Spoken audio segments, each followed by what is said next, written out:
Hello ਬੱਚੋ ਬੇਟੇ ਪਿਛਲੇ ਲੈਕਚਰ ਦੇ ਵਿੱਚ ਆਪਾਂ ਅਲਕਾਈਲ ਹੈਲਾਈਡਸ ਤੇ ਐਰਾਈਲ ਹੈਲਾਈਡਸ ਦੀ ਕਲਾਸੀਫਿਕੇਸ਼ਨ ਡਿਸਕਸ ਕੀਤੀ ਸੀ। ਅਲੱਗ-ਅਲੱਗ ਬੇਸਿਸ ਤੇ ਆਪਾਂ ਉਹਨਾਂ ਨੂੰ ਕਿਵੇਂ ਕਲਾਸੀਫਾਈ ਕਰ ਸਕਦੇ ਆ ਉਹ ਆਪਾਂ ਡਿਸਕਸ ਕੀਤਾ ਸੀ। ਠੀਕ ਹੈ, ਅੱਜ ਆਪਾਂ ਕਰਦੇ ਹਾਂ ਬੇਟੇ ਨੋਮਨਕਲੇਚਰ ਆਫ ਹੈਲੋ ਐਲਕੇਨਸ ਐਂਡ ਹੈਲੋ ਐਰੀਨਸ।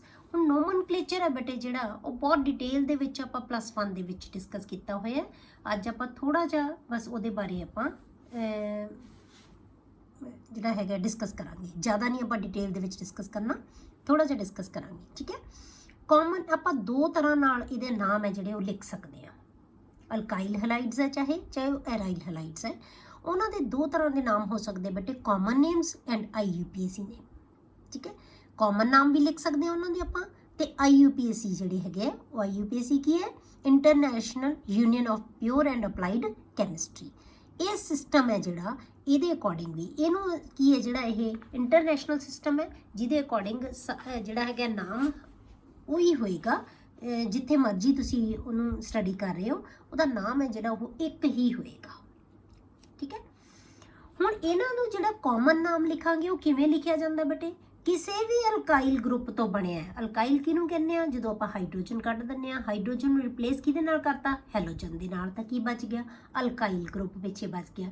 ਉਹ ਅਲਕਾਈਲ ਗਰੁੱਪ ਦਾ ਨਾਮ ਲਿਖ ਦਾਂਗੇ ਪਹਿਲਾਂ, ਜਿਵੇਂ ਮਿਥਾਈਲ ਹੈ, ਇਥਾਈਲ ਹੈ, ਪ੍ਰੋਪਾਈਲ ਹੈ। ਠੀਕ ਹੈ, ਜੋ ਵੀ ਹੋਏਗਾ, ਫੋਲੋਡ ਬਾਈ ਹੈਲਾਈਡ, ਕਿਹੜੀ ਹੈਲੋਜਨ ਉਹਦੇ ਨਾਲ ਅਟੈਚਡ ਹੈ, ਜਿਵੇਂ ਮਿਥਾਈਲ ਕਲੋਰਾਈਡ, ਮਿਥਾਈਲ ਬ੍ਰੋਮਾਈਡ ਜਾਂ ਇਥਾਈਲ ਕਲੋਰਾਈਡ। ਠੀਕ ਹੈ, ਜਿਹੜੇ ਵੀ ਅਲਕਾਈਲ ਗਰੁੱਪ ਹੋਏਗਾ ਉਹ ਫੋਲੋਡ ਬਾਈ ਹੈਲਾਈਡ, ਇਹ ਕਾਮਨ ਨਾਮ ਹੋਏਗਾ ਉਹਨਾਂ ਦਾ। IUPAC ਸਿਸਟਮ ਦੇ ਵਿੱਚ ਆਪਾਂ ਕਿਵੇਂ ਲਿਖਦੇ ਹਾਂ ਬੇਟੇ ਨਾਮ, ਜਿਨ੍ਹਾਂ ਨੂੰ ਅਸੀਂ ਹੈਲੋ ਸਬਸਟੀਟਿਊਟਡ ਹਾਈਡਰੋਕਾਰਬਨਸ ਕਹਿੰਦੇ ਆ। ਸਬਸਟੀਟਿਊਟਡ ਕਿਉਂ, ਕਿਉਂਕਿ ਅਸੀਂ ਹੈਲੋਜਨ ਜਿਹੜੇ ਹੈਗੇ ਆ ਉਹਨਾਂ ਨੂੰ ਅਸੀਂ ਫੰਕਸ਼ਨਲ ਗਰੁੱਪ ਨਹੀਂ ਮੰਨਦੇ ਬੇਟੇ, ਉਹਨਾਂ ਨੂੰ ਅਸੀਂ ਸਬਸਟੀਟਿਊਐਂਟਸ ਮੰਨਦੇ ਆ, ਤੇ ਹਾਈਡਰੋਕਾਰਬਨਸ ਦੇ ਉਹ ਸਬਸਟੀਟਿਊਐਂਟਸ ਹੈ। ਤਾਂ ਸਬਸਟੀਟਿਊਐਂਟ ਨੂੰ ਆਪਾਂ ਕਿਵੇਂ ਲਿਖਿਆ ਜਾਂਦਾ ਹੈ, ਨਾਮ ਉਹਦਾ ਪਹਿਲਾਂ ਲਿਖਿਆ ਜਾਂਦਾ ਹੈ। ਫੰਕਸ਼ਨਲ ਗਰੁੱਪ ਦੇ ਨਾਲ ਕੀ ਕਰਦੇ ਆ ਆਪਾਂ, ਨਾਮ ਦਾ ਐਂਡ ਕਰਦੇ ਆ। ਤਾਂ ਇਹਦਾ ਇਹ ਸਬਸਟੀਟਿਊਐਂਟਸ ਹੈ, ਜਿਹੜੇ ਹੈਲੋਜਨਸ ਹੈ ਉਹ ਸਬਸਟੀਟਿਊਐਂਟਸ ਹੈ, ਤਾਂ ਇਹਨਾਂ ਦੇ ਨਾਮ ਆਪਾਂ ਕੀ ਲਿਖਾਂਗੇ, ਪਹਿਲਾਂ ਲਿਖਾਂਗੇ। ਠੀਕ ਹੈ, ਪਹਿਲਾਂ ਆਪਾਂ ਨਾਮ ਲਿਖ ਕੇ ਫਿਰ ਆਪਾਂ ਕੀ ਹੈ ਜਿਹੜਾ ਹੈਗਾ ਹਾਈਡਰੋਕਾਰਬਨ ਦਾ ਜਿਵੇਂ ਨਾਮ ਲਿਖਦੇ ਆ ਐਜ਼ ਇਟ ਇਜ਼ ਆਏਗਾ। ਹੁਣ ਜਿਹੜੇ ਤੁਹਾਡੇ ਕੋਲੇ ਬੈਂਜੀਨ ਹੈ ਉਹਦੇ ਵਿੱਚ ਜਿਹੜੇ ਮੋਨੋ ਸਬਸਟੀਟਿਊਟਡ ਹੈ ਨਾ ਡੈਰੀਵੇਟਿਵਸ, ਬੈਂਜੀਨ ਦੇ ਨਾਲ ਇੱਕ ਕਲੋਰੀਨ ਲੱਗ ਗਿਆ, ਇੱਕ ਬ੍ਰੋਮੀਨ ਲੱਗ ਗਿਆ। ਠੀਕ ਹੈ, ਇੱਕ ਹੀ ਆਇਓ, ਮਤਲਬ ਇੱਕ ਪੋਜੀਸ਼ਨ ਦੇ ਉੱਤੇ ਕਹਿ ਲਓ ਕਿ ਇੱਕ ਪੋਜੀਸ਼ਨ ਦੇ ਉੱਤੇ ਕੋਈ ਵੀ ਗਰੁੱਪ ਲੱਗਿਆ ਹੋਇਆ ਬੈਂਜੀਨ ਰਿੰਗ ਦੇ ਵਿੱਚ, ਉਹਨਾਂ ਦਾ ਬੇਟੇ ਕਾਮਨ ਨਾਮ ਤੇ IUPAC ਨੇਮ ਹੈ ਜਿਹੜਾ ਉਹ ਕੀ ਹੋਣਗੇ, ਸੇਮ ਹੋਣਗੇ, ਸਿਰਫ ਮੋਨੋ ਸਬਸਟੀਟਿਊਟਡ ਵਾਸਤੇ। ਪਰ ਜੇ ਆਪਾਂ ਬੇਟੇ ਡਾਈ ਹੈਲੋਜਨਸ ਲੈ ਲਏ, ਜਿਹੜੇ ਡਾਈ ਹੈਲੋਜਨ ਡੈਰੀਵੇਟਿਵਸ ਲਵਾਂਗੇ ਬੈਂਜੀਨ ਰਿੰਗ ਦੇ ਉੱਤੇ, ਦੋ ਗਰੁੱਪ ਲੱਗ ਗਏ, ਤਾਂ ਉਹਦੇ ਵਿੱਚ ਜਿਹੜੇ ਹੈਗੇ ਹੈ ਕਾਮਨ ਸਿਸਟਮ ਦੇ ਵਿੱਚ ਅਸੀਂ ਔਰਥੋ, ਮੈਟਾ ਤੇ ਪੈਰਾ ਪੋਜੀਸ਼ਨਸ ਲੈ ਉਹਨਾਂ ਨੂੰ ਡਿਸਕਸ ਕਰਦੇ ਨਾਮ ਦੇ ਵਿੱਚ। ਪਰ ਜਿਹੜੇ ਅਸੀਂ IUPAC ਸਿਸਟਮ ਲਵਾਂਗੇ ਉਹਨਾਂ ਦੇ ਵਿੱਚ ਉਹਨਾਂ ਦੀਆਂ ਪੋਜੀਸ਼ਨਸ ਲਿਖਦੇ ਆ, 1 2 1 3 1 4। 1 2 ਪੋਜੀਸ਼ਨ ਕਿਹਦੇ ਲਈ ਲਿਖਦੇ ਆ ਬੇਟੇ, ਔਰਥੋ ਲਈ। 1 3 ਪੋਜੀਸ਼ਨ ਕਿਹਦੇ ਲਈ ਲਿਖਦੇ ਆ, ਮੈਟਾ ਲਈ। 1 4 ਪੋਜੀਸ਼ਨ ਪੈਰਾ ਲਈ। ਜੇ ਤਾਂ IUPAC 'ਚ ਲਿਖੋਗੇ ਤਾਂ ਉਹਨਾਂ ਦੇ ਪੋਜੀਸ਼ਨਸ ਦੱਸਾਂਗੇ, ਜੇ ਅਸੀਂ ਕਾਮਨ ਸਿਸਟਮ ਲਿਖਣਾ ਹੈ ਤਾਂ ortho, meta and para positions. Clear. ਹੁਣ ਆਪਾਂ ਥੋੜੇ ਜਿਹੇ ਨਾਮ ਹੈ ਜਿਹੜੇ ਉਹ ਡਿਸਕਸ ਕਰਦੇ ਹਾਂ। ਜਿਵੇਂ ਆਪਾਂ ਐਗਜ਼ਾਮਪਲ ਲੈ ਲਈ CH3 CH2 CH2Br, ਇਹ ਇੱਕ ਨਾਰਮਲ ਚੇਨ ਹੈ, ਇੱਕੋ ਹੀ ਚੇਨ ਹੈ ਜਿਹੜੀ ਕੰਟੀਨਿਊਅਸ ਚੇਨ ਹੈ, ਇੱਕ ਕੰਟੀਨਿਊਅਸ ਚੇਨ ਬਣੀ ਹੋਈ ਹੈ। ਹੁਣ ਇਹਦਾ ਆਪਾਂ ਨਾਮ ਜਿਹਦੇ ਵਿੱਚ ਇੱਕ H ਰਿਪਲੇਸ ਹੋਇਆ ਹੋਇਆ Br ਨਾਲ, ਤਾਂ ਆਪਾਂ ਇਹ ਇਹਦਾ ਸਬਸਟੀਟਿਊਐਂਟ ਹੈ। ਠੀਕ ਹੈ, ਇਹਨੂੰ ਅਸੀਂ ਫੰਕਸ਼ਨਲ ਗਰੁੱਪ ਨਹੀਂ ਮੰਨਾਂਗੇ, ਸਬਸਟੀਟਿਊਐਂਟ ਮੰਨਾਂਗੇ। ਇਹ ਪ੍ਰੀਫਿਕਸ ਹੋਏਗਾ, ਸਫਿਕਸ ਨਹੀਂ ਹੋਏਗਾ, ਪ੍ਰੀਫਿਕਸ ਹੋਏਗਾ ਇਹ। ਤਾਂ ਆਪਾਂ ਨਾਮ ਦੇ ਵਿੱਚ ਤਿੰਨ ਚੀਜ਼ਾਂ ਹੁੰਦੀਆਂ, ਇੱਕ ਪ੍ਰੀਫਿਕਸ ਹੁੰਦਾ, ਇੱਕ ਵਰਡ ਰੂਟ ਹੁੰਦਾ ਤੇ ਇੱਕ ਸਫਿਕਸ ਹੁੰਦਾ ਹੈ। ਠੀਕ ਹੈ, ਇਹਨੂੰ ਆਪਾਂ ਪ੍ਰੀਫਿਕਸ ਮੰਨਣਾ ਹੈ। ਪਹਿਲਾ ਨਾਮ ਇਹਨਾਂ ਦਾ ਆਏਗਾ, ਹੋਰ ਕੋਈ ਵੀ ਬ੍ਰਾਂਚਿਸ ਹੋਣਗੀਆਂ ਉਹਨਾਂ ਦਾ ਆਏਗਾ, ਐਲਫਾਬੈਟਿਕਲੀ ਲਿਖਾਂਗੇ ਬ੍ਰਾਂਚਿਸ ਦੇ ਨਾਮ। ਉਸ ਤੋਂ ਬਾਅਦ ਵਰਡ ਰੂਟ ਲਿਖ ਦਾਂਗੇ। ਵਰਡ ਰੂਟ ਕੀ ਹੈ, ਨੰਬਰ ਆਫ ਕਾਰਬਨ ਐਟਮਸ। ਤਾਂ ਉਸ ਤੋਂ ਬਾਅਦ ਅਸੀਂ ਲਿਖਦੇ ਹੁੰਦੇ ਹਾਂ ਜਿਹੜਾ ਹੈਗਾ ਏਨ ਈਨ ਆਈਨ, ਮਤਲਬ ਸਿੰਗਲ ਬੌਂਡ ਹੈ, ਡਬਲ ਬੌਂਡ ਹੈ ਜਾਂ ਟ੍ਰਿਪਲ ਬੌਂਡ ਹੈ। ਠੀਕ ਹੈ, ਜੇ ਫੰਕਸ਼ਨਲ ਗਰੁੱਪ ਹੈ ਤਾਂ ਫਿਰ ਉਹਦੇ ਨਾਲ ਨਾਮ ਦਾ ਐਂਡ ਕਰ ਦਿੰਦੇ ਆਪਾਂ। ਪਰ ਆਪਾਂ ਹੁਣ ਇੱਥੇ ਕੀ ਅਲਕਾਈਲ ਹੈਲਾਈਡਸ, ਕਿਉਂਕਿ ਇਹ ਸਬਸਟੀਟਿਊਐਂਟਸ ਹੀ ਹੈ, ਇਸ ਕਰਕੇ ਸਾਨੂੰ ਫੰਕਸ਼ਨਲ ਗਰੁੱਪ ਤੱਕ ਪਹੁੰਚਣ ਦੀ ਲੋੜ ਨਹੀਂ ਹੈ। ਤਾਂ ਇਹਨਾਂ ਨੂੰ ਅਸੀਂ ਬ੍ਰਾਂਚਿਸ ਨੂੰ ਪਹਿਲਾਂ ਨਾਮ ਲਿਖ ਦਾਂਗੇ, ਉਸ ਤੋਂ ਬਾਅਦ ਵਰਡ ਰੂਟ ਆ ਜਾਏਗਾ। ਤਾਂ ਹੁਣ ਜੇ ਆਪਾਂ ਇਹਦਾ ਕਾਮਨ ਨਾਮ ਲਿਖਣਾ ਹੈ ਤਾਂ ਕੀ ਹੋਏਗਾ, ਐਨ ਪ੍ਰੋਪਾਈਲ, ਅਦਰਵਾਈਜ਼ ਆਪਾਂ ਪ੍ਰੋਪਾਈਲ ਬ੍ਰੋਮਾਈਡ ਕਹਿ ਸਕਦੇ ਸੀ, ਪਰ ਬੇਟੇ ਆ ਵੀ ਪ੍ਰੋਪਾਈਲ ਬ੍ਰੋਮਾਈਡ ਬਣਾਇਆ। ਹੁਣ ਇੱਥੇ ਅਸੀਂ ਇੱਕ ਇੱਥੇ ਪੋਜੀਸ਼ਨ ਦੇ ਉੱਤੇ ਲਾਇਆ ਹੋਇਆ, ਇਸ ਤੇ ਅਸੀਂ ਇਸ ਪੋਜੀਸ਼ਨ ਦੇ ਉੱਤੇ ਲਗਾਤਾ, ਠੀਕ ਹੈ। ਤਾਂ ਇਹਨੂੰ ਅਸੀਂ ਐਨ ਪ੍ਰੋਪਾਈਲ ਕਹਤਾ, ਇਹਨੂੰ ਅਸੀਂ ਆਈਸੋ ਪ੍ਰੋਪਾਈਲ ਕਹਤਾ, ਠੀਕ ਹੈ। ਇਹਨੂੰ ਆਈਸੋ ਕਿਉਂਕਿ ਇਹਦੀ ਬ੍ਰਾਂਚ ਬਣੀ ਹੋਈ ਹੈ, ਇਹਨੂੰ ਅਸੀਂ ਆਈਸੋਪ੍ਰਾ। ਇਹ ਨਾਰਮਲ ਚੇਨ ਹੈ, ਕੰਟੀਨਿਊਸ ਚੇਨ ਹੈ, ਇਹ ਕੰਟੀਨਿਊਸ ਚੇਨ ਨਹੀਂ ਹੈ ਬਟ ਇਹਦੀ ਬ੍ਰਾਂਚ ਹੈ ਜਿਹੜੀ, ਇਹਨੂੰ ਅਸੀਂ ਆਈਸੋਪ੍ਰੋਪਾਈਲ ਕਲੋਰਾਈਡ ਕਹਿ ਦਿੰਦੇ ਹਾਂ। ਜਿਵੇਂ ਹੁਣ ਇਹਦੇ ਵਿੱਚ ਵੀ ਬ੍ਰਾਂਚਿਸ ਹੈ, ਇਹਦੀ ਵੀ ਇਹ ਨਾਰਮਲ ਚੇਨ ਨਹੀਂ ਹੈ ਕਿਉਂਕਿ ਇਹਦੇ ਵੀ ਬ੍ਰਾਂਚ ਲੱਗੀ ਹੋਈ ਹੈ, ਤਾਂ ਇਹਨੂੰ ਅਸੀਂ ਕੀ ਕਹਾਂਗੇ ਆਈਸੋਬਿਊਟਾਈਲ, ਕਿਉਂਕਿ 4 ਕਾਰਬਨ ਆ ਗਏ। ਇਹ 3 ਕਾਰਬਨ ਸੀ, ਪ੍ਰੋਪਾਈਲ ਆ ਗਿਆ, ਇਹ 3 ਕਾਰਬਨ ਸੀ, ਪ੍ਰੋਪਾਈਲ ਆ ਗਿਆ, ਇਹ 4 ਕਾਰਬਨ ਹੋ ਗਏ, ਬਿਊਟਾਈਲ ਆ ਗਿਆ। ਕਲੀਅਰ। ਹੁਣ ਇਹਨਾਂ ਦੇ ਨਾਮ ਇਹ ਤਾਂ ਆ ਗਏ ਇਹਨਾਂ ਦੇ ਬੇਟੇ common name, N propyl bromide, isopropyl chloride and isobutyl chloride. ਪਰ ਜੇ ਆਪਾਂ ਇਹਨਾਂ ਦੇ IUPAC ਨੇਮ ਲਿਖਣੇ ਹੋਣ ਬੇਟੇ ਤਾਂ ਆਪਾਂ ਕੀ ਕਰਾਂਗੇ, ਬ੍ਰਾਂਚ ਦੇਖੋ ਕਿੱਧਰੋਂ, ਜਿੱਧਰੋਂ ਬ੍ਰਾਂਚ ਸਟਾਰਟ ਹੁੰਦੀ ਹੈ ਉਸ ਪਾਸਿਓਂ ਅਸੀਂ ਨੰਬਰਿੰਗ ਸਟਾਰਟ ਕਰਦੇ ਹਾਂ। ਤਾਂ ਇੱਥੇ 1 2 3 ਪੇਰੈਂਟ ਚੇਨ ਹੋ ਗਈ 3 ਕਾਰਬਨ ਦੀ। ਫਸਟ ਪੋਜੀਸ਼ਨ ਦੇ ਉੱਤੇ ਕੀ ਹੈ, ਬ੍ਰੋਮੀਨ ਅਟੈਚਡ ਹੈ, ਤਾਂ ਕੀ ਆਏਗਾ 1 ਬ੍ਰੋਮੋ ਪ੍ਰੋਪੇਨ, ਪ੍ਰੋਪ ਏਨ ਸਾਰੇ ਸਿੰਗਲ ਬੌਂਡ ਹੈ। ਹੁਣ ਇੱਥੇ ਆਪਾਂ ਕੀ ਕਰਾਂਗੇ, ਇਹ ਆਈਸੋ।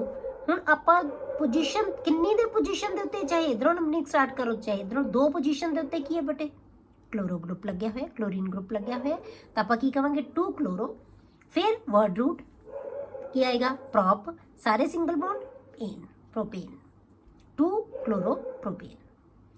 ਹੁਣ ਆ ਗਿਆ ਤੁਹਾਡੇ ਕੋਲ ਬੇਟੇ ਇਹਦੇ ਵਿੱਚ ਲੌਂਗੈਸਟ ਚੇਨ ਚੂਜ਼ ਕਰੋ, ਤੇ 1 2 3 3 ਕਾਰਬਨ ਦੀ ਹੋਈ ਇੱਥੇ। ਤਾਂ ਹੁਣ 1 ਪੋਜੀਸ਼ਨ ਦੇ ਉੱਤੇ ਕੀ ਹੈ, ਕਲੋਰੋ ਗਰੁੱਪ ਹੈ, 2 ਪੋਜੀਸ਼ਨ ਦੇ ਉੱਤੇ ਕੀ ਹੈ, ਮਿਥਾਈਲ ਗਰੁੱਪ ਹੈ, ਤਾਂ ਕੀ ਆਏਗਾ 1 ਕਲੋਰੋ 2 ਮਿਥਾਈਲ। ਕਾਰਬਨ ਦਾ ਨੰਬਰ ਕਿੰਨਾ ਹੈ, ਵਰਡ ਰੂਟ 3 ਆਏਗਾ, ਪ੍ਰੋਪ ਸਾਰੇ ਸਿੰਗਲ ਬੌਂਡ ਏਨ, 1 ਕਲੋਰੋ 2 ਮਿਥਾਈਲ ਪ੍ਰੋਪੇਨ। ਕਲੀਅਰ ਹੋ ਗਿਆ। ਤਾਂ ਨਾਮ ਇਹਨਾਂ ਦੇ ਕਿਵੇਂ ਲਿਖਣੇ ਆ ਆਪਾਂ, ਇਸੇ ਤਰ੍ਹਾਂ ਆਪਾਂ ਜਿੰਨੇ ਵੀ। ਹੁਣ ਇੱਕ ਚੀਜ਼ ਤੁਸੀਂ ਧਿਆਨ ਕਰਨੀ ਹੈ ਬੇਟੇ ਕਿ ਆਪਾਂ ਆਈਸੋ ਤੇ ਨਾਰਮਲ ਤੇ ਇੱਕ ਹੁੰਦਾ ਨੀਓ, ਆਪਾਂ ਇੱਥੇ ਐਗਜ਼ਾਮਪਲ ਨਹੀਂ ਲਈ, ਮੈਂ ਤੁਹਾਨੂੰ ਸਮਝਾ ਦਿੰਦੀ ਹਾਂ, ਦੱਸ ਦਿੰਦੀ ਹਾਂ ਕਿਵੇਂ ਹੋਏਗਾ। ਇਹ ਕਿੱਥੇ ਯੂਜ਼ ਕਰਦੇ ਆ ਬੇਟੇ, ਨਾਰਮਲ ਐਨ, ਆਈਸੋ ਤੇ ਨੀਓ। ਨੀਓ ਆਏਗਾ ਤੁਹਾਨੂੰ ਮੈਂ ਦੱਸਾਂਗੀ, ਉਹ ਅਸੀਂ ਕਿੱਥੇ ਯੂਜ਼ ਕਰਦੇ ਆ। ਜਿਹੜਾ ਤਾਂ ਐਨ ਹੈ ਬੇਟੇ ਉਹ ਹੁੰਦਾ ਕੰਟੀਨਿਊਸ ਚੇਨ ਦੇ ਵਿੱਚ, ਕੋਈ ਬ੍ਰਾਂਚ ਨਹੀਂ ਇਹਦੀ ਬਣੀ ਹੋਈ, ਉਹਨੂੰ ਅਸੀਂ ਕਹਿੰਦੇ ਬੇਟੇ ਐਨ ਅਲਕਾਈਲ ਗਰੁੱਪ, ਐਨ ਅਲਕਾਈਲ ਕਿਹਾ ਜਾਂਦਾ ਹੈ। ਜੇ ਹੋਵੇ ਬੇਟੇ ਜਿਹੜੀ ਐਂਡ ਵਾਲੀ ਕਾਰਬਨ ਹੈ ਉਸ ਤੋਂ ਸੈਕੰਡ ਕਾਰਬਨ ਹੈ ਨਾ, ਚਾਹੇ ਇਧਰੋਂ ਲੈ ਲਓ ਚਾਹੇ ਇਧਰੋਂ ਲੈ ਲਓ, ਉਹਦੇ ਨਾਲ ਸਿਰਫ ਇੱਕ ਮਿਥਾਈਲ ਗਰੁੱਪ ਜ਼ਰੂਰ ਅਟੈਚ ਹੋਵੇ, ਠੀਕ ਹੈ। ਜੇ ਆਪਾਂ ਇਹ ਇਧਰੋਂ ਆਪਾਂ ਮੰਨ ਲਈਏ ਇਹ ਐਂਡ ਵਾਲੀ ਕਾਰਬਨ ਹੈ ਤਾਂ ਆਹ ਸੈਕੰਡ ਨੰਬਰ ਤੇ ਆ ਗਈ, ਐਂਡ ਤੋਂ ਸੈਕੰਡ ਤੇ, ਕਿਉਂਕਿ ਜੇ ਅਸੀਂ ਇਧਰੋਂ ਚੇਨ ਹੋਰ ਵਧਾ ਦਿੰਦੇ ਤਾਂ ਫਿਰ ਇਹਦੇ ਨਾਲ ਕੋਈ ਮਿਥਾਈਲ ਗਰੁੱਪ ਨਹੀਂ ਅਟੈਚ ਹੋਣਾ ਸੀ। ਐਂਡ ਵਾਲੀ ਕਾਰਬਨ ਦੇ ਨਾਲ ਵਾਲੀ ਕਾਰਬਨ ਦੇ ਉੱਤੇ ਜੇ ਇੱਕ ਮਿਥਾਈਲ ਗਰੁੱਪ ਲੱਗਿਆ ਹੋਇਆ ਹੋਵੇ, ਹੁਣ ਇਹਨੂੰ ਤਾਂ ਅਸੀਂ ਚੇਨ ਮੰਨ ਲਿਆ, ਇਹ ਐਂਡ ਵਾਲੀ ਕਾਰਬਨ ਹੈ, ਇਸ ਕਾਰਬਨ ਦੇ ਉੱਤੇ ਇੱਕ ਮਿਥਾਈਲ ਗਰੁੱਪ ਲੱਗਿਆ ਹੋਇਆ, ਇਸ ਕਰਕੇ ਇਹਨੂੰ ਆਈਸੋ ਕਹਿੰਦੇ ਆ, ਇਹ ਆਈਸੋ ਅਲਕਾਈਲ ਕਹਾਏਗਾ।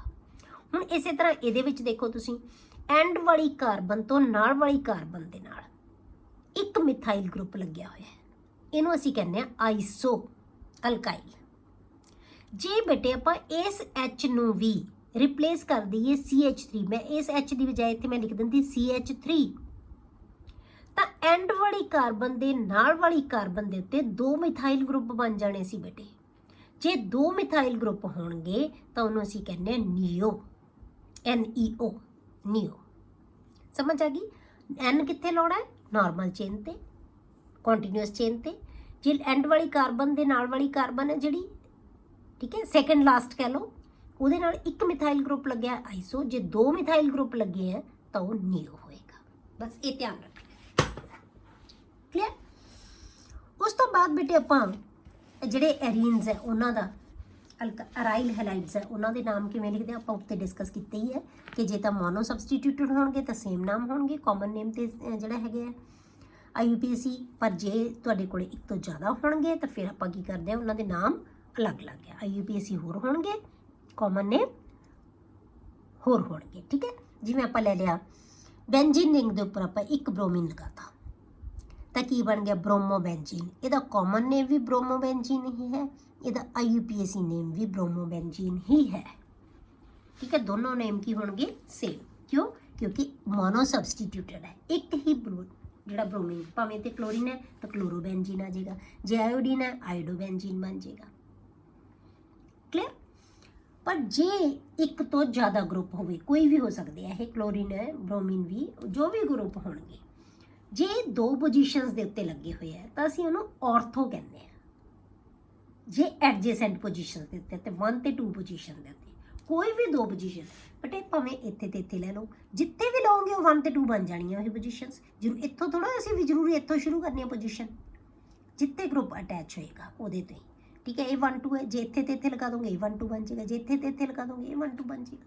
ਮਤਲਬ ਕਿ ਐਡਜੈਸੈਂਟ 2 ਪੋਜੀਸ਼ਨਸ ਦੇ ਉੱਤੇ 2 ਗਰੁੱਪ ਹੋਣ ਉਹਨੂੰ ਅਸੀਂ ਆਰਥੋ ਕਹਿੰਦੇ ਆ। ਆਰਥੋ ਡਾਈਬ੍ਰੋਮੋਬੈਂਜੀਨ ਇਹਦਾ ਕਾਮਨ ਨੇਮ ਹੈ। ਪਰ ਜੇ ਬੇਟੇ ਜੇ ਆਪਾਂ IUPAC ਨੇਮ ਲਿਖਣਾ ਹੋਵੇ ਤਾਂ ਫਿਰ ਕੀ ਲਿਖਾਂਗੇ ਅਸੀਂ, ਇੱਦਾਂ ਦੀਆਂ ਪੋਜੀਸ਼ਨਸ ਲਿਖਾਂਗੇ ਤਾਂ ਕੀ ਆਏਗਾ 1 2, ਬਾਕੀ ਤਾਂ ਉਹੀ ਹੈ ਕਿਉਂਕਿ ਸੇਮ ਨਾਮ ਤਾਂ ਉਹੀ ਹੋਣਾ ਹੈ, ਭਾਵੇਂ ਕਾਮਨ ਹੈ ਤੇ ਚਾਹੇ IUPAC ਨੇਮ, ਤਾਂ ਕੀ ਆਏਗਾ 1 2 ਡਾਈਬ੍ਰੋਮੋਬੈਂਜੀਨ। ਮਤਲਬ IUPAC ਸਿਸਟਮ ਦੇ ਵਿੱਚ ਆਪਾਂ ਪੋਜੀਸ਼ਨਸ ਦਾਤੀ 1 2 ਪੋਜੀਸ਼ਨ ਨੂੰ ਕਾਮਨ ਨੇਮ ਦੇ ਵਿੱਚ ਕੀ ਕਹਿ ਦਿੰਦੇ ਆ, ਆਰਥੋ। ਮਤਲਬ 1 2 ਨੂੰ ਹੀ ਰਿਪਰੈਜ਼ੈਂਟ ਕਰ ਰਿਹਾ ਆਰਥੋ। ਕਲੀਅਰ। ਜੇ ਆਪਾਂ ਬੇਟੇ 1 ਤੇ 3 ਪੋਜੀਸ਼ਨ ਦੇ ਉੱਤੇ ਲੈ ਲਿਆ, ਦੋਨੋਂ ਹੀ ਗਰੁੱਪ ਲੱਗੇ ਹੋਏ 1 ਤੇ 3 ਦੇ ਉੱਤੇ ਆ ਗਿਆ, ਇਹਨੂੰ ਅਸੀਂ ਮੈਟਾ ਕਹਿੰਦੇ ਆ। Meta means 1 3। ਕਾਮਨ ਦੇ ਵਿੱਚ ਅਸੀਂ ਮੈਟਾ ਡਾਈਬ੍ਰੋਮੋਬੈਂਜੀਨ ਕਵਾਂਗੇ, ਪਰ ਜੇ ਅਸੀਂ IUPAC ਨੇਮ ਲਿਖਣਾ ਤਾਂ ਕੀ ਕਹਾਂਗੇ 1 and 3 1 3 ਡਾਈਬ੍ਰੋਮੋਬੈਂਜੀਨ। ਹੁਣ ਜੇ ਆਪਾਂ ਇੱਥੇ ਤੇ ਇੱਥੇ ਲਗਾ ਦਿੰਦੇ, ਜੇ ਆਪਾਂ ਇਹਦੀ ਪੋਜੀਸ਼ਨ ਹੋਰ ਚੇਂਜ ਕਰ ਦਈਏ, ਜੇ ਆਪਾਂ ਇੱਥੇ ਇਹਦਾ ਬਣਾ ਦਿੰਦੇ ਹਾਂ, ਜੇ ਤਾਂ ਆਪਾਂ ਬਣਾਵਾਂਗੇ, ਠੀਕ ਹੈ, ਇੱਥੇ ਆਪਾਂ ਅਲੱਗ ਬਣਾ ਦਈਏ ਇਹਦੇ ਨਾਲ, ਤਾਂ ਇੱਥੇ ਵੀ ਆਪਾਂ ਲਿਖਤਾ ਬ੍ਰੋਮੀਨ ਤੇ ਆਪਾਂ ਨਾਲ ਇੱਥੇ ਵੀ ਬ੍ਰੋਮੀਨ ਲਿਖਤਾ, ਤਾਂ ਇਹ ਕੀ ਬਣ ਜਾਏਗਾ ਬੇਟੇ, ਇਹਦੇ ਵਿੱਚ ਕੀ ਆ ਗਿਆ 1 4 ਪੋਜੀਸ਼ਨ ਆ ਗਈ। 1 4 ਨੂੰ ਆਪਾਂ ਕੀ ਕਵਾਂਗੇ, ਪੈਰਾ ਡਾਈਬ੍ਰੋਮੋਬੈਂਜੀਨ। ਇਹ ਕੀ ਆ ਜਾਏਗੀ, ਪੈਰਾ ਡਾਈਬ੍ਰੋਮੋਬੈਂਜੀਨ, ਠੀਕ ਹੈ। ਤਾਂ ਇਹ ਆ ਜਾਏਗਾ ਪੈਰਾ ਡਾਈਬ੍ਰੋਮੋਬੈਂਜੀਨ, ਇਹਨੂੰ ਅਸੀਂ ਪੈਰਾ ਡਾਈਬ੍ਰੋਮੋਬੈਂਜੀਨ ਕਵਾਂਗੇ। ਪਰ ਜੇ ਅਸੀਂ ਇਹਦਾ IUPAC ਨੇਮ ਲਿਖਣਾ ਹੈ ਤਾਂ ਕੀ ਕਵਾਂਗੇ ਅਸੀਂ 1 4 ਡਾਈਬ੍ਰੋਮੋਬੈਂਜੀਨ, ਤਾਂ ਕੀ ਆਏਗਾ 1 4 ਡਾਈਬ੍ਰੋਮੋਬੈਂਜੀਨ, ਸੇਮ ਨਾਮ ਤਾਂ ਉਹੀ ਆਏਗਾ। ਸਮਝ ਆਈ ਬੇਟੇ। ਇਹ ਜਦੋਂ ਤੁਹਾਡੇ ਕੋਲੇ 2 ਗਰੁੱਪ ਹੈ, ਜੇ ਮੋਨੋ ਸਬਸਟੀਟਿਊਟਡ ਹੈ ਤਾਂ ਨਾਮ ਸੇਮ ਹੋਏਗਾ।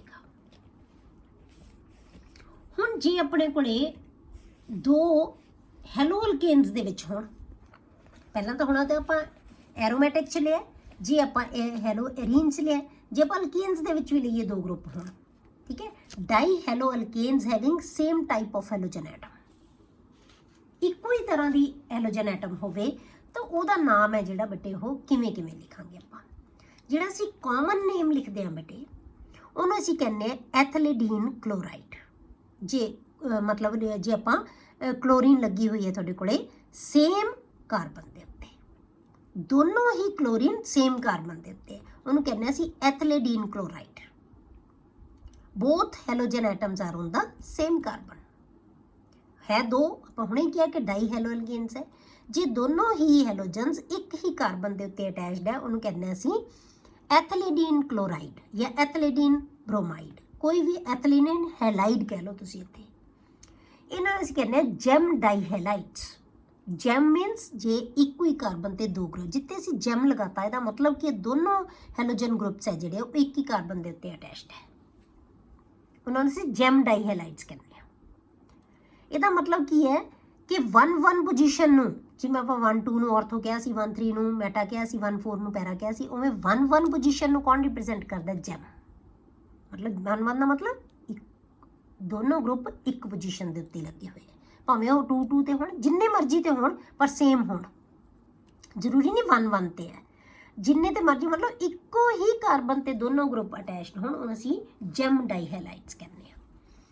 ਤਾਂ ਇਹਦਾ IUPAC ਨੇਮ ਆਪਾਂ ਕੀ ਲਿਖ ਲਿਆ 1 1 ਡਾਈਕਲੋਰੋ ਈਥੇਨ, 2 ਕਾਰਬਨ ਦਾ ਐਥ, ਸਾਰੀ ਸਿੰਗਲ ਬੌਂਡ ਏਨ। ਪਰ ਜੇ ਬੇਟੇ ਦੋਨੋਂ ਹੀ ਹੈਲੋਜਨਸ ਡਿਫਰੈਂਟ ਕਾਰਬਨ ਦੇ ਉੱਤੇ ਹੋਣ, ਐਡਜੈਸੈਂਟ ਕਾਰਬਨ ਦੇ ਉੱਤੇ ਹੋਣ, ਠੀਕ ਹੈ, ਜੇ 2 ਅਲੱਗ-ਅਲੱਗ ਕਾਰਬਨ ਤੇ ਹੈ ਤਾਂ ਉਹਨਾਂ ਨੂੰ ਅਸੀਂ ਕਹਿੰਦੇ ਹਾਂ ਐਥੀਲੀਨ ਡਾਈਕਲੋਰਾਈਡ ਜਾਂ ਐਥੀਲੀਨ ਡਾਈਹੈਲਾਈਡਸ ਕਹਿ ਲਓ, ਠੀਕ ਹੈ।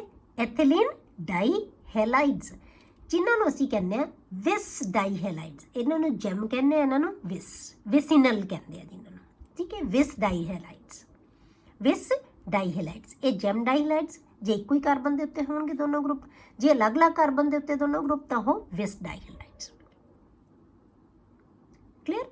हुण जिवें आपां इहदा IUPAC नेम लिखिया सी 1,1 ते इहदी अलग होणगीਆਂ पोजीशन 1,2 डाईक्लोरो ईथेन। बाकी नाम तो ही आना पिछे, पोजीशनस इत्थे डिफरेंट हो जाणगीਆਂ। तो 1,1 की थां ते की हो गया 1,2 डाईक्लोरो ईथेन। क्लीयर। ये बटे इन्हां दा नोमनक्लेचर। हुण आपां देखते हैं बटे नेचर ऑफ CX बॉन्ड। हुण CX बॉन्ड की नेचर है जिहड़ी वो किहो जी हुंदी है। हुण CX बॉन्ड है बटे वो की सानू पता है कि X है जिहड़ी ओहदी इलैक्ट्रोनैगेटिविटी ज़्यादा हुंदी है एज कंपेयर टू कार्बन। जे आपां कार्बन दे कंपैरेटिवली देखिए तो X की इलैक्ट्रोनैगेटिविटी ज़्यादा है। ਇਹਦੀ इलैक्ट्रोनैगेटिविटी ज़्यादा होने करके बटे CX बॉन्ड की हो जाएगा पोलर नेचर का होएगा, क्योंकि शेयर्ड पेयर ऑफ इलैक्ट्रॉन नूं X अपने वाल नूं अट्रैक्ट कर लेगा। जो अट्रैक्ट करेगा तो उहदे उत्ते की आएगा negative charge, partial negative charge, इहदे ते पार्शियल पॉजिटिव चार्ज आ जाएगा। ठीक है, तो आपां की कहने कि जिहड़ी नेचर है CX बॉन्ड की वो की है पोलर है। Halogens are more electronegative than carbon, therefore CX bond of alkyl halide is polarized. तो इस करके ये पोलर बॉन्ड बन जाता है। X इलैक्ट्रॉन इस शेयर्ड पेयर ऑफ इलैक्ट्रॉन नूं X है जिहड़ा की करेगा अपने वाल नूं अट्रैक्ट कर लेगा। तो इहदे उत्ते पार्शियल नैगेटिव चार्ज आ गया, इहदे उत्ते पार्शियल पॉजिटिव चार्ज आ गया। क्लीयर हो गया। हुण जिवें जिवें आपां देखिए as the size of the halogen atom increases, सानू पता है कि जे आपां डाउनवर्ड्स जाने आ ग्रुप दे विच तां हैलोजन एटम दा साइज की हुंदा जांदा बेटे, इनक्रीज हुंदा जांदा है। Size of halogen increases down the group, therefore CX bond length also increases। तो जिमें जिमें दूर जाने आपां तो बॉन्ड लेंथ है जिहड़ी वो भी वधदी जांदी है। ठीक है, वो भी वधदी जाएगी from CF to CI। C ते F की जिहड़ी बॉन्ड लेंथ है बेटे वो घट होएगी बहुत, पर C ते I की जिहड़ी बॉन्ड लेंथ है वो ज़्यादा होएगी। क्यों? क्योंकि I का साइज बहुत वड्डा है, कार्बन तो सेम है, F के साइज के कंपैरेटिवली I का साइज है जिहड़ा वो बहुत वड्डा है। तो इसका मतलब बॉन्ड लेंथ है जिहड़ी वो की होगी वध गई। तो जदों बॉन्ड लेंथ वध गई, साइज वध गया इहदा, तो बॉन्ड लेंथ वध गई, तो इहदी जिहड़ी फोर्स ऑफ अट्रैक्शन है जिहड़ी वो की है घटदी जाएगी, या कह लो तुसी इलैक्ट्रोनैगेटिविटी है जिहड़ी वो की है डिक्रीज होंदी जाती है। ठीक है, electronegativity decreases from F to I and bond enthalpy also decreases।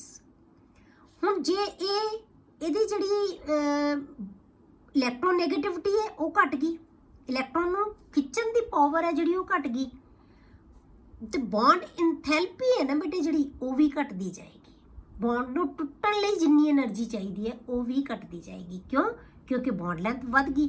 जिन्नी बॉन्ड लेंथ ज़्यादा होएगी एनर्जी घट होएगी। आपां क्या है कि बॉन्ड लेंथ का साइज जिन्ना ज़्यादा होएगा उन्नी एनर्जी घट चाहिए है, जिन्नी बॉन्ड लेंथ छोटी होंदी जाएगी एनर्जी की अमाउंट उन्नी वधदी जाएगी। तो आपां डिस्कस किया होया कि इनवर्सली प्रोपोर्शनल होंदे बॉन्ड लेंथ दे एनर्जी है जिहड़ी, जे बॉन्ड लेंथ ज़्यादा है एनर्जी घट चाहिए है, जे बॉन्ड लेंथ छोटी है तो एनर्जी ज़्यादा चाहिए है। ठीक है, तो डिपेंड करेगा कि किवें जिहड़ा बॉन्ड है वो ब्रेक होएगा इन्हां दे विच।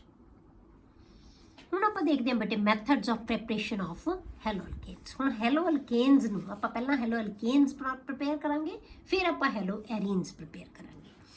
हुण हैलो अल्केन्स दी जिहड़ी प्रिपरेशन दे मैथड है वो अलग अलग मैथड्स आपां डिस्कस करांगे।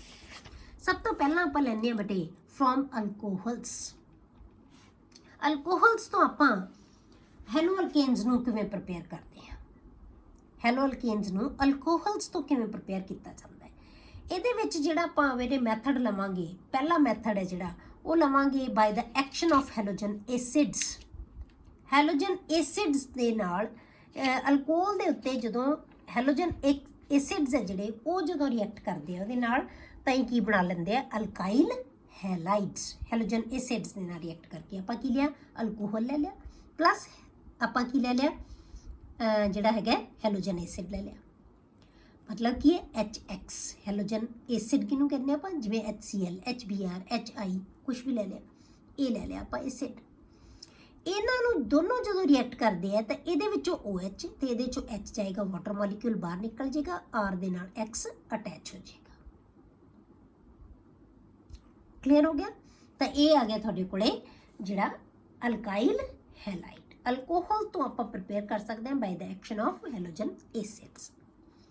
ਹੁਣ ਇਹਨਾਂ ਦੇ ਵਿੱਚ ਜਿਹੜੇ ਰਿਐਕਸ਼ਨਸ ਹੈ ਉਹ ਕਿਵੇਂ ਕਿਵੇਂ ਹੋਣਗੇ ਉਹਨਾਂ ਨੂੰ ਆਪਾਂ ਡਿਸਕਸ ਕਰਦੇ ਹਾਂ। ਅਲੱਗ-ਅਲੱਗ ਤਰ੍ਹਾਂ ਦੇ ਕਾਰਬਨਸ ਦੇ ਵਿੱਚ ਕਿਵੇਂ ਕਿਵੇਂ ਰਿਐਕਸ਼ਨ ਹੋਏਗਾ। ਬਟ ਜਿਹੜੇ ਪ੍ਰਾਇਮਰੀ ਤੇ ਸੈਕੰਡਰੀ ਅਲਕੋਹਲਸ ਹੈ ਨਾ, ਉਹਨਾਂ ਨੂੰ ਆਪਾਂ ਕਲੋਰੋ ਅਲਕੇਨਸ ਤੋਂ ਪ੍ਰਿਪੇਅਰ ਕਰਦੇ ਹਾਂ। ਜਿਹੜੇ ਉਹਨਾਂ ਤੋਂ ਅਸੀਂ ਕਲੋਰੋ ਅਲਕੇਨਸ ਪ੍ਰਿਪੇਅਰ ਕਰਦੇ ਹਾਂ in the presence of ਐਨਹਾਈਡਰਸ zinc chloride. ਜਿਹੜੇ ਕਲੋਰੋ ਅਲਕੇਨਸ ਪ੍ਰਾਇਮਰੀ ਤੇ ਸੈਕੰਡਰੀ ਅਲਕੋਹਲਸ ਤੋਂ ਬਣਾਏ ਜਾਂਦੇ ਹੈ, ਉਹੀ ਜਿਹੜੇ ਪ੍ਰਾਇਮਰੀ ਤੇ ਸੈਕੰਡਰੀ ਕਲੋਰੋ ਅਲਕੇਨਸ ਬਣ ਜਾਣਗੇ। ਉਹਨਾਂ ਨੂੰ ਬੇਟੇ ਆਪਾਂ ਪ੍ਰਿਪੇਅਰ ਕਰਦੇ ਹਾਂ in the presence of zinc chloride. Zinc chloride ਦੀ ਪ੍ਰੈਜ਼ੈਂਸ ਦੇ ਵਿੱਚ ਆਪਾਂ ਇਹਨੂੰ ਪ੍ਰਿਪੇਅਰ ਕਰਦੇ ਹਾਂ। ਹੁਣ ਇਹਦੀ ਪ੍ਰੈਜ਼ੈਂਸ ਦੇ ਵਿੱਚ ਜਿਹੜਾ ਰਿਐਕਸ਼ਨ ਹੁੰਦਾ ਹੈ ਨਾ, ਉਹਨੂੰ ਅਸੀਂ ਕਹਿੰਦੇ ਹਾਂ ਗਰੂਵਸ ਪ੍ਰੋਸੈਸ। ਗਰੂਵਸ ਪ੍ਰੋਸੈਸ ਦੀ reaction is known as Groves process. ਹੁਣ ਇੱਥੇ ਬੇਟੇ ਮੈਂ ਤੁਹਾਨੂੰ ਇੱਕ ਚੀਜ਼ ਦੱਸਦੀ ਹਾਂ ਕਿ ਹਰੇਕ ਚੈਪਟਰ ਦੇ ਵਿੱਚ ਜਿਹੜੇ ਵੀ ਨੇਮਿੰਗ ਰਿਐਕਸ਼ਨ, ਇਹਨਾਂ ਨੂੰ ਅਸੀਂ ਨੇਮਿੰਗ ਰਿਐਕਸ਼ਨਸ ਕਹਿੰਦੇ ਹਾਂ। ਇਹ ਕੋਈ ਨਵੇਂ ਨਹੀਂ ਤੁਹਾਡੇ ਲਈ, ਆਪਾਂ 1 ਦੇ ਵਿੱਚ ਵੀ ਕੀਤੇ ਹੋਏ ਆ ਨੇਮਿੰਗ ਰਿਐਕਸ਼ਨਸ। ਜਿਹੜੇ ਵੀ ਬੇਟੇ ਨੇਮਿੰਗ ਰਿਐਕਸ਼ਨ ਆਉਣਗੇ ਹਰੇਕ ਚੈਪਟਰ ਦੇ, ਚੈਪਟਰ ਵਾਈਜ਼ ਤੁਸੀਂ ਆਪਣੀ ਕਾਪੀ ਦੇ ਅਖੀਰ ਦੇ ਵਿੱਚ, ਜਿਹੜੀ ਆਪਣੀ ਨੋਟਬੁੱਕ ਤੇ ਤੁਸੀਂ ਨੋਟਸ ਬਣਾਉਣੇ ਹੋ ਆਪਦੇ, ਉਹਦੇ ਅਖੀਰ ਦੇ ਵਿੱਚ ਨੇਮਿੰਗ ਰਿਐਕਸ਼ਨ ਦੇ ਲਈ ਪੇਜਸ ਲਗਾ ਲਓ। ਪਿੱਛੋਂ ਤੋਂ ਲਿਖਣੇ ਸ਼ੁਰੂ ਕਰ ਲਓ ਲੈਸਨ ਵਾਈਜ਼। ਜਿੰਨੇ ਰਿਐਕਸ਼ਨ ਆਉਂਦੇ ਜਾਣਗੇ ਉਹ ਤੁਸੀਂ ਲਿਖਦੇ ਜਾਓਗੇ। ਹੁਣ ਪਹਿਲਾ ਰਿਐਕਸ਼ਨ ਸਾਡੇ ਕੋਲੇ ਆਇਆ ਗਰੂਵਸ ਪ੍ਰੋਸੈਸ, ਇੱਥੋਂ ਤੁਸੀਂ ਸ਼ੁਰੂ ਕਰ ਲੈਣੇ ਆ। ਜਿਹੜੇ ਵੀ ਨੇਮਿੰਗ ਰਿਐਕਸ਼ਨ ਆਉਣਗੇ ਸੀਰੀਅਲ ਵਾਈਜ਼ ਤੁਸੀਂ ਲਿਖਦੇ ਜਾਣੇ ਆ। ਤਾਂ ਹਰੇਕ ਚੈਪਟਰ ਦੇ ਤੁਹਾਡੇ ਕੋਲੇ ਨੇਮਿੰਗ ਰਿਐਕਸ਼ਨ ਆ ਜਾਣਗੇ ਬੇਟੇ, ਉਹ ਤੁਹਾਨੂੰ ਬਾਰ-ਬਾਰ ਲੱਭਣ ਦੀ ਲੋੜ ਨਹੀਂ, ਤਾਂ ਉਹਨਾਂ ਨੂੰ ਤੁਸੀਂ ਯਾਦ ਰੱਖੋਗੇ। ਕਿਉਂਕਿ ਨੇਮਿੰਗ ਰਿਐਕਸ਼ਨ ਦੇ ਪੇਪਰ ਦੇ ਵਿੱਚ ਤੁਹਾਨੂੰ 100% ਆਉਂਦੇ ਹੀ ਆਉਂਦਾ ਹੈ। 100% ਮਤਲਬ ਕਦੇ ਹੁੰਦਾ ਨਹੀਂ ਕਿ ਨੇਮਿੰਗ ਰਿਐਕਸ਼ਨ ਨਾ ਆਉਣ। ਕਈ ਵਾਰੀ ਤਾਂ ਬੇਟੇ 6 ਨੰਬਰ ਦੇ ਵਿੱਚ ਹੀ ਨੇਮਿੰਗ ਰਿਐਕਸ਼ਨ ਪਾ ਦਿੰਦੇ ਆ, ਨਹੀਂ 3-4 ਨੰਬਰ 'ਚ ਤਾਂ ਆਏਗਾ ਹੀ ਆਏਗਾ। ਤਾਂ ਮਤਲਬ ਨੇਮਿੰਗ ਰਿਐਕਸ਼ਨ ਦੇ ਤੁਹਾਡੇ ਕੋਲੇ ਇੱਕ ਪ੍ਰੋਪਰ ਤੁਹਾਡਾ ਇੱਕ ਜਿਹੜਾ ਹੈਗਾ ਉਹ ਬਣਾ ਲੈਣਾ ਹੈ, ਬਿਲਕੁਲ ਲੈਸਨ ਵਾਈਜ਼ ਤੁਹਾਡੇ ਕੋਲੇ ਆ ਜਾਣਗੇ। ਇਵੇਂ ਯਾਦ ਕਰਦੇ ਰਹਿਣਾ, ਉਹਨਾਂ ਨੂੰ ਰਿਵਾਈਜ਼ ਕਰਦੇ ਰਹੋ, ਵੈਸੇ ਹੀ ਤੁਹਾਨੂੰ ਯਾਦ ਹੋ ਜਾਣਗੇ। ਠੀਕ ਹੈ? ਤਾਂ ਜਿਹੜੀ ਪ੍ਰੈਪਰੇਸ਼ਨ ਹੈ ਅਲਕੋਹਲਸ ਤੋਂ ਹੈਲੋ ਅਲਕੇਨਸ ਦੀ in the presence of zinc chloride, ਉਹਨੂੰ ਅਸੀਂ ਕਹਿੰਦੇ ਹਾਂ ਗਰੂਵਸ ਪ੍ਰੋਸੈਸ। ਕਿਹਦੀ ਪ੍ਰੈਪਰੇਸ਼ਨ ਹੈ? ਕਲੋਰੋ ਅਲਕੇਨਸ ਦੀ from primary and secondary alcohols in the presence of zinc chloride। ਤਾਂ ਆਪਾਂ ਲੈ ਲਿਆ ਅਲਕੋਹਲ, ਚਾਹੇ ਤੇ ਪ੍ਰਾਇਮਰੀ ਲਓ ਚਾਹੇ ਆਪਾਂ ਸੈਕੰਡਰੀ ਲਓ, ਪਲੱਸ ਆਪਾਂ ਲੈ ਲਿਆ HCl in the presence of zinc anhydrous zinc chloride। ਤਾਂ ਇਹਨੇ ਕੀ ਬਣਾ ਲਿਆ? CH3CH2, ਇੱਥੋਂ OH ਜਾਏਗਾ, ਇੱਥੋਂ H ਜਾਏਗਾ। ਹੁਣੇ ਆਪਾਂ ਦੱਸ ਕੇ ਹਟੇ ਰਿਐਕਸ਼ਨ ਕਿਵੇਂ ਹੁੰਦਾ ਹੈ। Cl ਇਹਦੇ ਨਾਲ ਅਟੈਚ ਹੋ ਜਾਏਗਾ ਤਾਂ ਕੀ ਬਣ ਜਾਏਗਾ? CH3CH2Cl plus water. ਕਲੀਅਰ ਹੋ ਗਿਆ? ਹੁਣ HCl ਤੇ ZnCl2, ਠੀਕ ਹੈ, ਇਹਨਾਂ ਦੋਨਾਂ ਦੇ ਕੰਬੀਨੇਸ਼ਨ ਨੂੰ, ਇਹਨਾਂ ਦੇ ਜਿਹੜਾ ਮਿਕਸਚਰ ਹੈ ਇਹਨੂੰ ਆਪਾਂ ਕਹਿੰਦੇ ਹਾਂ ਬੇਟੇ ਲੂਕਾਸ ਰੀਜੈਂਟ। ਲੂਕਾਸ ਰੀਜੈਂਟ ਦੀ ਪ੍ਰੈਜ਼ੈਂਸ ਦੇ ਵਿੱਚ ਜਿਹੜੀ ਆਪਾਂ ਪ੍ਰੈਪਰੇਸ਼ਨ ਹੈ ਅਲਕਾਈਲ ਹੈਲਾਈਡਸ ਦੀ ਕਰਦੇ ਹਾਂ, ਉਹਨੂੰ ਅਸੀਂ ਗਰੂਵਸ ਪ੍ਰੋਸੈਸ ਕਹਿੰਦੇ ਹਾਂ। ਜਾਂ ਐ ਯਾਦ ਰੱਖ ਲਓ ਇਹਨੂੰ, ਠੀਕ ਹੈ? ਲੂਕਾਸ ਰੀਜੈਂਟ ਦੀ ਪ੍ਰੈਜ਼ੈਂਸ ਦੇ ਵਿੱਚ ਜਿਹੜੀ ਅਲਕਾਈਲ ਜਿਹੜੀ ਹੈਗੀ ਹੈ ਇਹਨਾਂ ਦੀ ਪ੍ਰੈਪਰੇਸ਼ਨ ਹੈ, ਉਹਨੂੰ ਕੀ ਕਹਿੰਦੇ ਅਸੀਂ? ਗਰੂਵਸ ਪ੍ਰੋਸੈਸ। ਹੁਣ ਇੱਥੇ ਬੇਟੇ ਰਿਐਕਸ਼ਨ ਤਾਂ ਇਹਨਾਂ ਨੇ ਆਪਸ ਦੇ ਵਿੱਚ ਕੀਤਾ ਹੈ। ਜ਼ਿੰਕ ਕਲੋਰਾਈਡ ਦਾ ਕੀ ਪਾਰਟ ਹੈ? ਜ਼ਿੰਕ ਕਲੋਰਾਈਡ ਦੀ ਪ੍ਰੈਜ਼ੈਂਸ ਦੇ ਵਿੱਚ ਰਿਐਕਸ਼ਨ ਕਿਉਂ ਕੀਤਾ ਜਾਂਦਾ ਹੈ ਬੇਟੇ? ਜਿਹੜਾ ਜ਼ਿੰਕ ਕਲੋਰਾਈਡ ਹੈ ਨਾ, ਉਹ ਇੱਕ ਲਿਊਇਸ ਐਸਿਡ ਹੈ। ਲਿਊਇਸ ਐਸਿਡ ਹੈ ਇਹ ਇਹਦੀ ਆਕਸੀਜਨ ਦੇ ਨਾਲ ਕੋਆਰਡੀਨੇਟ ਬੌਂਡ ਬਣਾ ਲੈਂਦਾ ਬਹੁਤ ਈਜ਼ੀਲੀ। ਜਦੋਂ ਇਹਦੇ ਨਾਲ ਅਟੈਚ ਹੋ ਜਾਏਗਾ ਤਾਂ ਇਹ C ਤੇ O ਦੇ ਬੌਂਡ ਨੂੰ ਕੀ ਕਰ ਦਿੰਦਾ ਬੇਟੇ? ਕਮਜ਼ੋਰ ਕਰ ਦਿੰਦਾ। C ਤੇ O ਦਾ ਬੌਂਡ ਹੈ ਬਹੁਤ ਆਸਾਨੀ ਨਾਲ ਟੁੱਟ ਜਾਏਗਾ। ਜਦੋਂ ਇਹ ਟੁੱਟ ਜਾਏਗਾ ਤਾਂ ਫਿਰ ਕੀ ਹੈ? Cl ਇਹਦੇ ਨਾਲ ਅਟੈਚ ਹੋ ਸਕਦਾ ਹੈ। ਸਿਰਫ ਇਹਦੇ ਬੌਂਡ ਨੂੰ ਵੀਕ ਕਰਨ ਲਈ ਜਿਹੜਾ ਇਹਦੇ ਵਿੱਚ ਇਹ ਲਿਊਇਸ ਐਸਿਡ ਪਾਇਆ ਜਾਂਦਾ ਹੈ ZnCl2। ਤਾਂ ਇਹਦੇ ਕੰਬੀਨੇਸ਼ਨ ਨੂੰ, ਇਹਦੇ ਮਿਕਸਚਰ ਨੂੰ ਅਸੀਂ ਕੀ ਕਹਿ ਦਿੰਦੇ ਹਾਂ? ਲੂਕਾਸ Regent. ZnCl2 is a Lewis acid and readily combined with oxygen of alcohol. It weakens CO bond. Therefore, ZnCl helps in the cleavage of CO bond.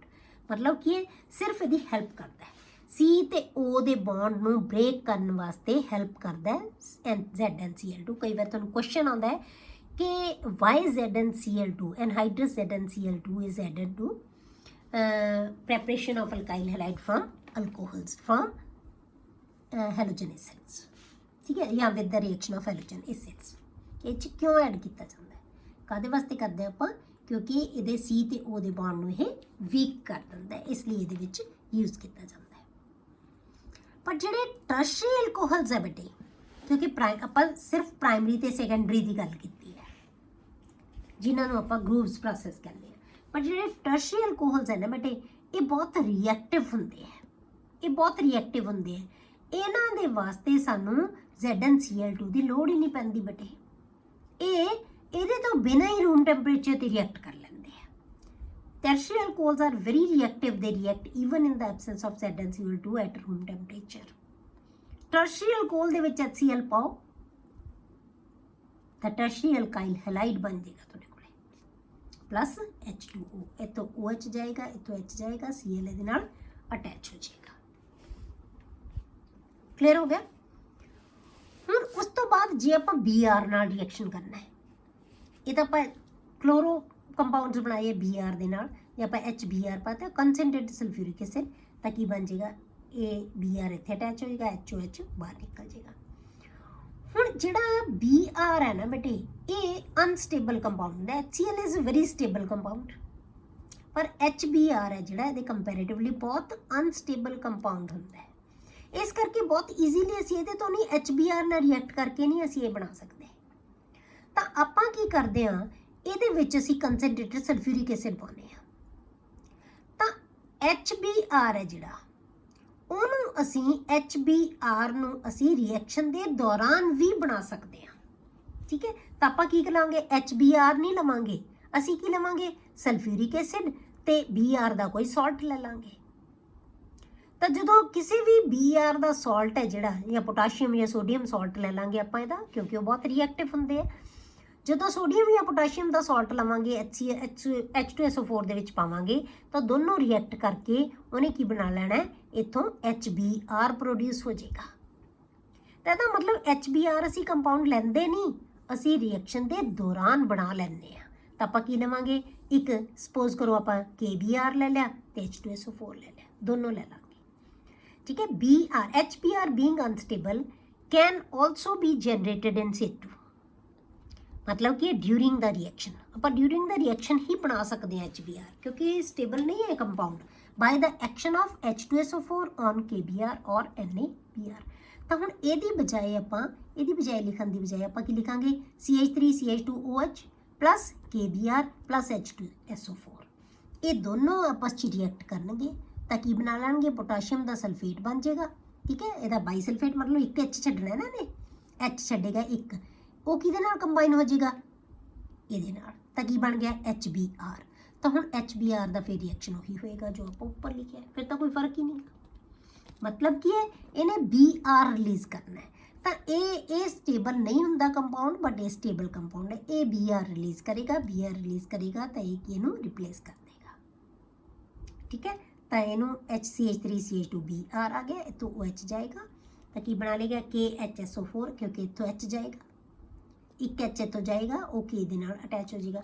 ਮਤਲਬ ਇਹ ਮੰਨੋ ਤੁਸੀਂ ਪਹਿਲਾਂ ਕਿ ਇਹ ਦੋਨੋਂ ਰਿਐਕਟ ਕਰਕੇ KHSO4 ਬਣਾ ਲੇਗਾ ਤੇ HBr ਬਣ ਜਾਏਗਾ, ਫਿਰ HBr ਇਹਦੇ ਨਾਲ ਰਿਐਕਟ ਕਰਕੇ ਇਹਨੂੰ ਰਿਪਲੇਸ, ਫਿਰ ਉਹੀ ਰਿਐਕਸ਼ਨ ਹੋ ਜਾਏਗਾ। ਇੱਦਾਂ ਯਾਦ ਰੱਖੋ ਤੁਸੀਂ ਇਹਨੂੰ। ਤਾਂ ਕੀ ਬਣਾ ਲਿਆ ਇਹਨੇ, ਜਿਹੜਾ ਹੈਗਾ ਬ੍ਰੋਮੋ ਈਥੇਨ। ਕਲੀਅਰ ਹੋ ਗਿਆ। ਇਹ ਆ ਗਿਆ ਤੁਹਾਡੇ ਕੋਲੇ ਅਗਲੇ ਮੈਥਡਸ ਹੈ ਬੇਟੇ, ਜਿਹੜੇ ਆਪਾਂ ਇਹਦੇ ਪ੍ਰੈਪਰੇਸ਼ਨ ਦੇ ਉਹ ਨੈਕਸਟ ਲੈਕਚਰ ਦੇ ਵਿੱਚ ਡਿਸਕਸ ਕਰਾਂਗੇ।